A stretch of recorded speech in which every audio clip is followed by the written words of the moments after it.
I'm Portia Baker. And I'm Ayer Baker. We both graduated from Lipscomb High School, not Lipscomb Academy at the time. At the time it was Lipscomb High School. We both graduated in 1964. My parents, first grade, and actually I went to kindergarten here. And Mother and Daddy really sacrificed for her to be, for us to be here. And she was just determined that we were going to go to Lipscomb and finish. And in my case, it was a simple matter, yes. Parents, from the first day of the first grade, there was no option. Christian education was first on their list. Like typical, I guess, the children are the first on the list, and they want the best education, and where you're going to get a better education than one that involves a Christian atmosphere, and that was and is Lipscomb.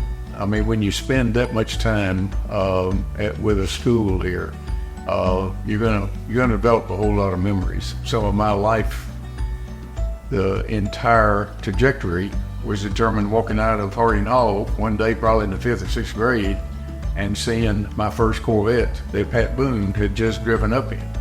I'm thankful he was a graduate of Lipscomb, and I'm thankful that he was Mr. Chevrolet at the time, rising out of his nationwide TV program.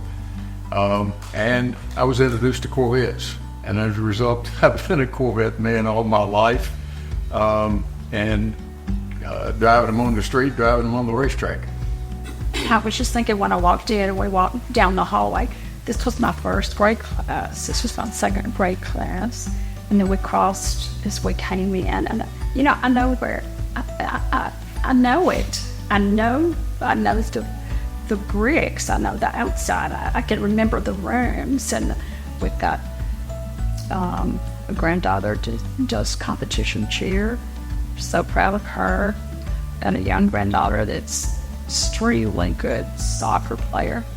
And you know, that's all special. When those boys came along and the other two Mr. Lipscombs, which is all you can do because they were there for 2 years, and McMean Award, etc.